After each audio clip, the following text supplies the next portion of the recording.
Today I want to talk about the way a changing world and an understanding of that changing world can alter the relationships we have with people, whether they're friendships, familial relationships, romantic partnerships, whatever.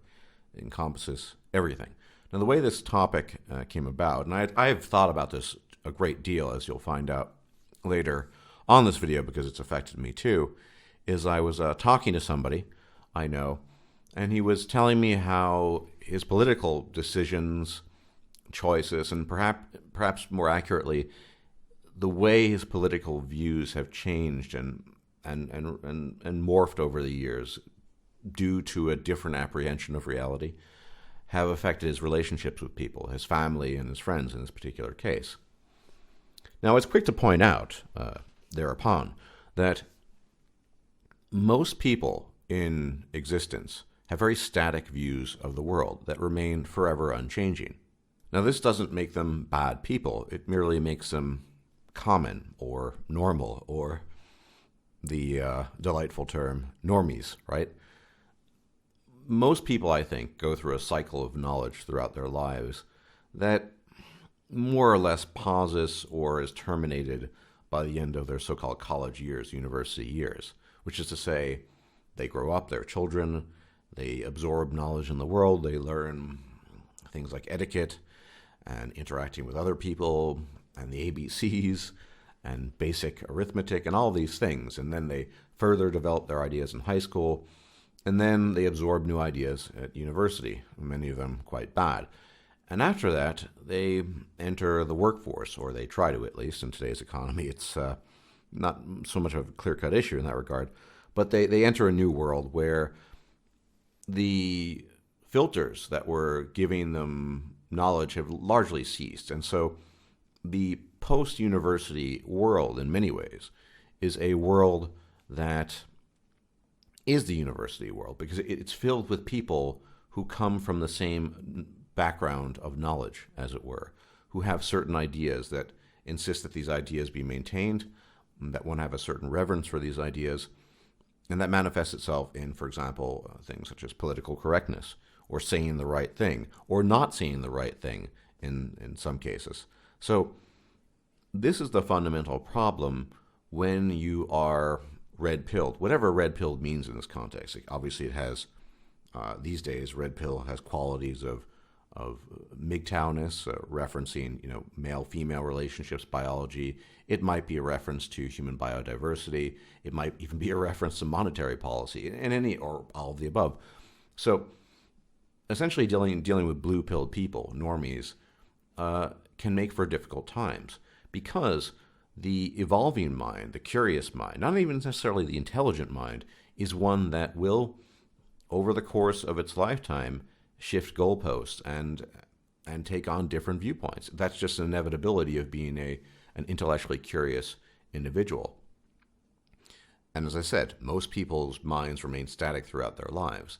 My parents' views, for example, have not changed, I think, largely since they graduated university in the 60s. So it's a little bit of a poor example because they're not even baby boomers, the previous generation. But the way they view the world is New York Times, Time Magazine, The New Yorker, like the whole liberal propagandist media. They think that's fact and truth. And it's not because they've drunk the Kool-Aid. They're a generation, they just don't know any better.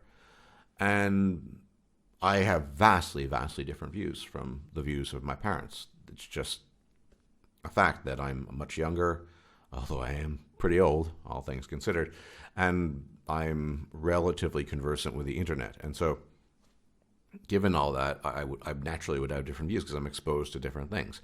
I always bring up an example. I mentioned this to the guy I was talking to the other night.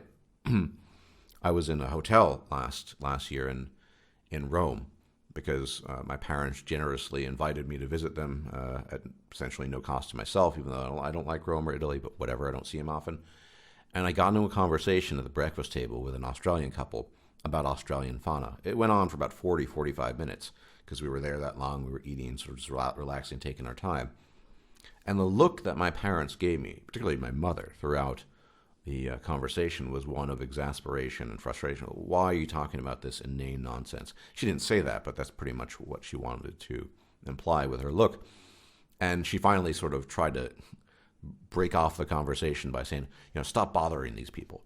But it looked like, to my mind, the people enjoyed the conversation. We were discussing different species of taipan, snake distribution, venomous species, how and why Australian species got to be so venomous. And they, in turn, found it very unusual that an American would have this kind of knowledge. And so, I'm not that smart a guy, but I am quite intellectually curious about a wide variety of subjects. And I use that as an example, which is unrelated to politics, obviously, just to show that most people, not only do they have static worldviews, in German I would use the term Weltanschauung, eine unveränderliche Weltanschauung, they don't really want to expand their basis of knowledge. It's just like my mother. What does she read apart from, well, she used to read when she was younger, typical female romance novels, but mostly sort of political histories of religions. Of course, she's not religious, but and the newspaper and whatever legacy media screeds are around, like the New Yorker, Time Magazine, Newsweek. Things that are considered reputable.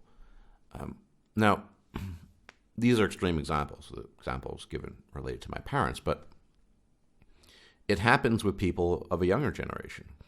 The gentleman I was talking to is around my age, and he grew up with people who, had certain viewpoints, and perhaps at some point in time in the distant past he shared them.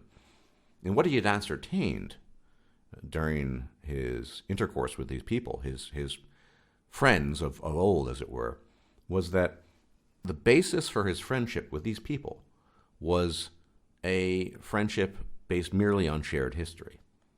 The fact that they had spent time in X location together, and that was it. Now, I too have encountered these situations multiple times in my older adult life as a YouTuber, someone who makes some money off of YouTube or tries to ply a living off of YouTube, but also someone who really has pretty deviant views from your average person. People from real life that I had formerly shared a history with, I have less and less contact with them, to the point with some people I don't have any contact with.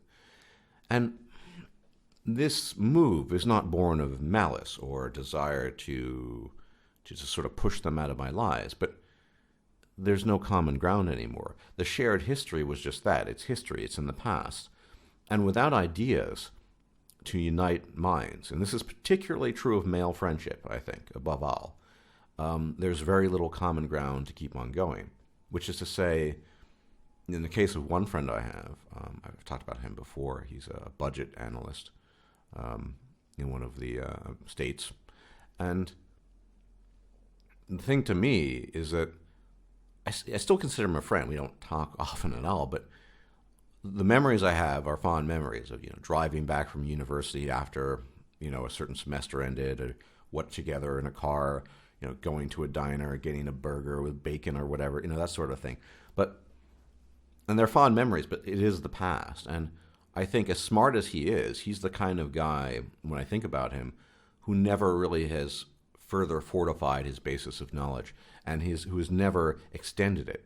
And his political views have remained fairly static. Now, this might come from the fact that he's an economist of sorts and deeply enmeshed in financial traditions and the workings of the financial world as a budget analyst. But regardless of the cause, I just don't talk to him very much anymore. I think the last time I talked to him was a year ago. I still consider him a friend. I haven't pushed him away entirely, and I'm even thinking about ringing him up at some point in time. But you'll notice many such occurrences in your own life if you have taken the red pill, whatever that means, whichever sort of red pill you're talking about. Well, in the end, what I'm talking about is having deviant worldviews that are a product of your own intellectual curiosity and a mind that is willing to absorb new facts and new information that is reflected in the world that you see. Whereas these other people, in their static world, it's just a revolution, which is to say it's a revolution of the same door, turning door back and forth and back and forth. They're never leaving the building, as it were. They're in that door and they're just going back and in the building and out the building. And you're either out of the building or completely in the building. What do you do about that? Of course, in the case of friends, it might be significantly easier because you can just sort of let it go. With family, of course, it might be a lot more difficult. I don't really talk about my views to my family for the reasons I've cited before. My parents are overall good people, but they're very simple people. And if my mother can't tolerate a conversation about venomous Australian fauna, then there are a lot of other things she probably couldn't either. But with other people, there is still a discussion. And if you find your family members bristling at this, well, that's difficult. And I'm not going to offer you advice on this. I feel much more confident talking about the relationships we have with friends and just sort of letting that go. But with family, it's, of course, very different. And there are many examples of family members who don't share the same views.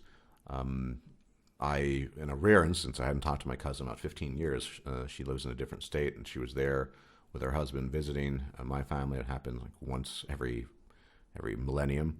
But for some reason, she wanted to talk to me, and she was asking me what I thought about the election. I said, well, I'm pleased Trump won. And she took that immediately as some sort of, that I was trying to deify him, but of course I'm not. And I just think Trump was a better candidate. I explained my reasons. She sounded quite shocked. Now, fortunately, I don't have a very close relationship with my cousin. Like I said, last time I talked to her was 10, 15 years ago, something like that. I don't even remember. But that's not the case with a lot of people. And I think at that point in time, this is not advice, but rather an observation, you need to be cognizant of your own willingness to pull punches or not. Do you want to be completely honest, completely intellectually honest with family members, with close family members, and say, well, look, guys, this is what I think about this, and I'm sorry about that. Now, if your family members are good people, they're not going to exactly disown you as a consequence of holding certain political views or worldviews. The MGTOW stuff is a little bit more difficult, I think, and over the years I've received hundreds of messages from men who they can't get through to their parents because they're very sort of traditional. My parents are quite cool in that regard. They've never cared. They wouldn't care if I was gay or bi or married or not, as long as I'm reasonably content, and they don't really care. But that's not the case for a lot of people, and their parents are obviously quite traditional, or they want certain things from their children, so-called grandchildren. My parents don't care about that sort of thing. So, that's difficult. Then you have to make a call. Of course, in a romantic relationship, it's even more difficult because men naturally have the tendency to want to kowtow and bootlick women because of the almighty uterus, the almighty vagina, the pussy power. And one is, with women, oftentimes politically walking on eggshells. This gentleman I was talking to was describing the types of women in the city who were just, the prototypical sort of liberal snob who thinks she knows everything and really just has a very fixed worldview. How do you even deal with people like that? Well, one would assume you wouldn't be in a relationship with that person in the first place, but assuming, let's say, you did end up in a relationship with that kind of person, these could be quite literally deal breakers, because having vastly different political views, say supporting Trump because you have worries about foreign policy, as I did. Two main reasons I supported Trump: foreign policy, that is a bellicose, belligerent foreign policy that I think has run its course, and the bullshit political correctness. Only two reasons I really supported him. A lot of people aren't on board with that. A lot of people aren't going to accept that. And if you're in a relationship with someone, then it's all the more difficult. So then you need to make a decision. Now, I don't want to get too much in the relationship thing. That's your call. Just like with your family, it's your call. With friends, I think, you can rehashing the past and believe and holding on to the past in that regard probably isn't that beneficial. So what is the ultimate consequence of this? So that's the real question. And the ultimate consequence of this is that we drift away from the world of meat. I've talked about this before in a different context, but these days I would say 90% of my friends, my close friends, the people I talk to, are online. And people are welcome to call me a social outcast, a loser, a failure, and all these other sorts of things.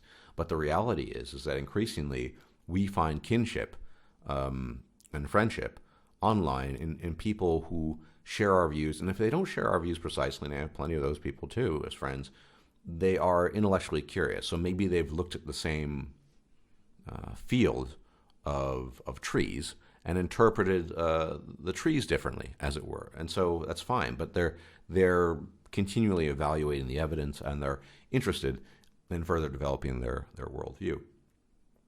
In real life, that's very rare. And the kinds of people in real life that do that are also the kinds of people that would come onto YouTube, maybe have a YouTube channel, maybe offer commentary, etc. And so getting lost in this sort of static world, I would argue is probably not the best thing. Merely to maintain appearances, merely for the sake of etiquette, merely for old time's sake. Doing things for old time's sake, in my view, is not a good thing, especially if you don't feel comfortable to express your views as they are now. I mean, sure, if people are willing to accept them and just get on and drink a beer with you, that's great, but that's not always the case. That's particularly true of family members and romantic partners.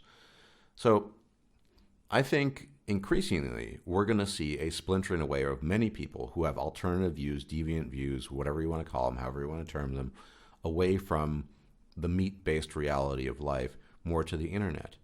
And this is because the meat-based reality that we all sort of de facto inhabit is quite inhospitable and towards different ideas.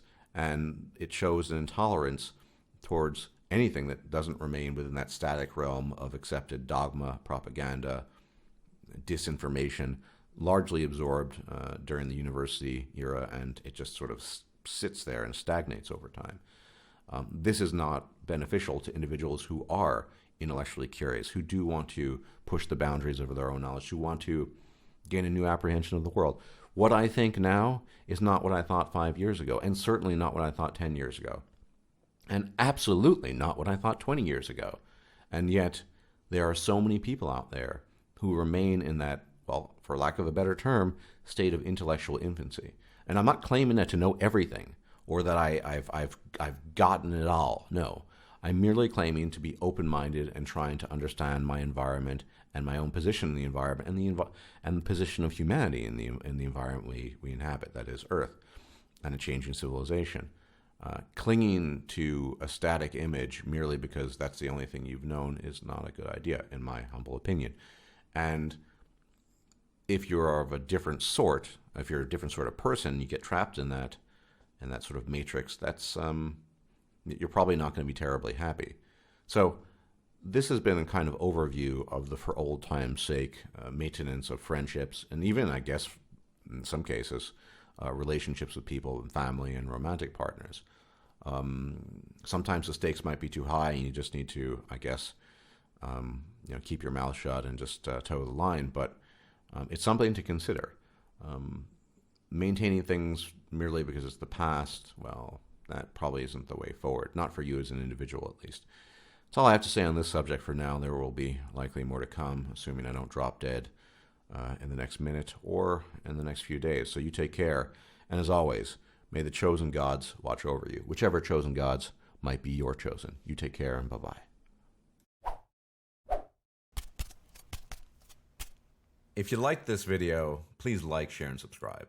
And if you enjoy my content, please consider making a donation or becoming a patron. Thanks for watching.